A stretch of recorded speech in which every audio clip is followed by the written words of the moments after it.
I be moving. Whipping the foreign, I'm cruising. The money I'm speaking is fluent. All of my business booming. Stacking my cash in abundance. All of my family funded. Finally got what I wanted. Life is amazing, I love it. Everyone know that I run it. Yeah, look at me now, I came up. I've been thinking back then when I almost gave up on the game cause I never got in my way.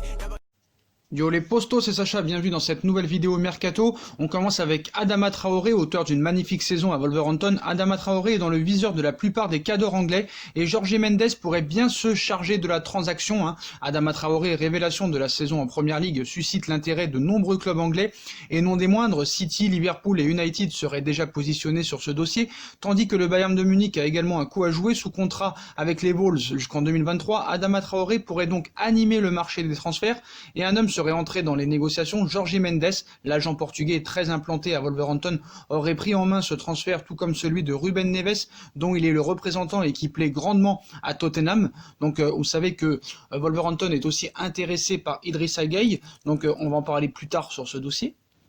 Avec cette vente d'Adama Traoré, Wolverhampton aurait les moyens d'acheter Idrissa Gueye et pourrait offrir une offre au Paris Saint-Germain. Arrivé il y a moins d'un an, Idrissa Gueye ne sera pas retenu cet été en cas de belle offre, et cela tombe bien puisque l'ancien milieu de terrain d'Everton continue d'avoir la cote en Première Ligue et la piste menant à Wolverhampton se confirme sérieusement. L'été dernier, Thomas Tuchel réclamait désespérément des renforts pour son milieu de terrain après avoir vu débarquer Leandro Paredes durant le mercato d'hiver. Le technicien allemand a dû constater avec soulagement que Leonardo a bouclé les arrivées d'Ander Herrera et d'Idrissa Gueye durant le mois de juillet, des dossiers entamés par Antero Henrique, et bien que le Brésilien de retour au poste de directeur sportif du PSG il y a un an ait accepté de conclure ses transferts, aujourd'hui il veut placer les joueurs qu'il a lui-même choisis. Dans cette optique, Leonardo fait de la refonte du milieu de terrain une priorité et vise plusieurs profils à l'image d'Ismaël Benasser, on en reparlera plus tard, Lorenzo Pellegrini et surtout Sergej Milinkovic-Savic. Afin de boucler ces dossiers, Idrissa Gueye pourrait même être sacrifié. Donc en effet, Idrissa Gueye ne sera pas retenu par Leonardo cet été et deux clubs anglais ont d'ores et déjà dégainé. Toujours certaines informations disent que l'un d'entre eux semble être Wolverhampton et pour cause, Ruben Neves plaît à Tottenham et pour remplacer le milieu de terrain portugais, les Wolves songent à Idrissa Gueye. Une information confirmée ce dimanche par le Daily Express. Le média britannique explique en effet que Wolverhampton se tient prêt à lancer une offensive auprès du Paris Saint-Germain afin d'attirer l'international sénégalais. Il faut dire que la vente de Ruben Neves pourrait rapporter près de 55 millions d'euros à Wolverhampton, une somme largement suffisante pour s'offrir Idrissa Gueye, recruté pour 30 millions d'euros il y a un an par le PSG et qui conserve une excellente cote en Première Ligue suite à ses passages remarqués à Aston Villa et à Everton. Le premier gros départ de l'été se confirme pour Paris, mais on verra par la suite ce qui se passera vraiment. Alors qu'il est dans le viseur du Real Madrid depuis l'été dernier, Donny van de Beek aurait vu une grande écurie de Première Ligue s'activer pour tenter d'arracher sa signature. Aux côtés de Frenkie de Jong et Matthijs de Ligt, Van Beek a été l'un des grands artisans de la saison historique de l'Ajax en 2018-2019, soldé par un doublé sur la scène nationale des Pays-Bas et une demi-finale de Ligue des Champions. Et si ces deux compères sont respectivement partis au Barça et à la Juve l'été dernier, le milieu de 23 ans a de son côté choisi de rester une saison supplémentaire au sein de son club formateur.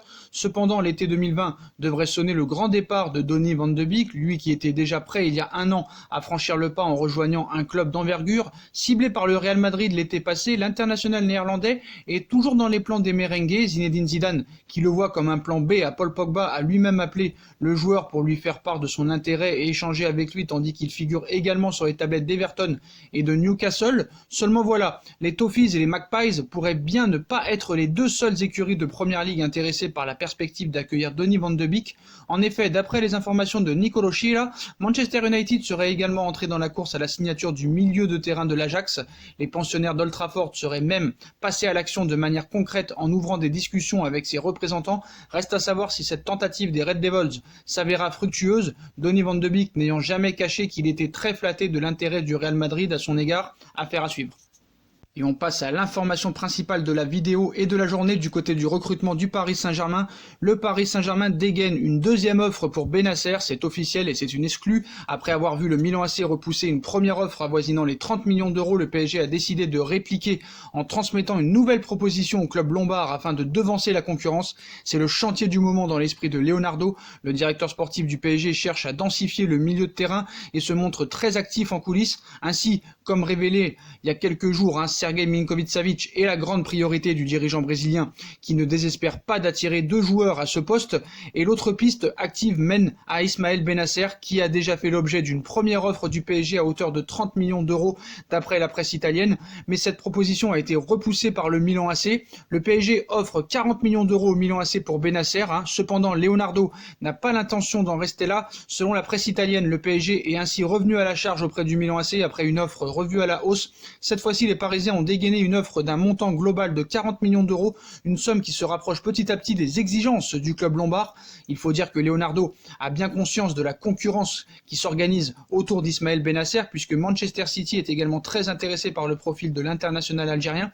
Averti de l'intérêt des Citizens et d'autres clubs européens, le directeur sportif du PSG a donc décidé de répliquer très rapidement après sa première proposition afin de ne laisser aucun autre prétendant prendre l'avantage dans ce dossier. Reste désormais à savoir quelle sera la position du Milan AC. En tout cas, on se rapproche du prix que le Milan AC demande.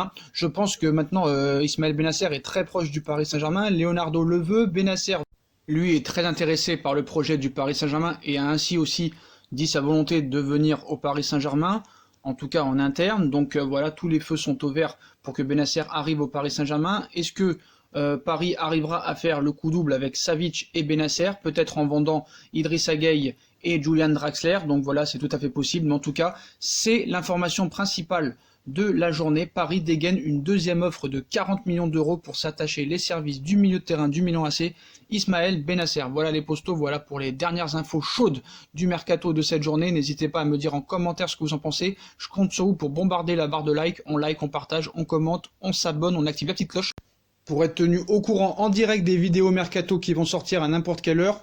On n'hésite pas aussi à me rejoindre sur mes différents réseaux sociaux ainsi que sur Utip et sur ma deuxième chaîne YouTube No Feeling qui sera en bas en lien en description. Voilà les postos, je vous souhaite à tous une bonne journée, une bonne continuation, une bonne soirée. Prenez soin de vous et à très vite pour une nouvelle vidéo les postos. Tchuss.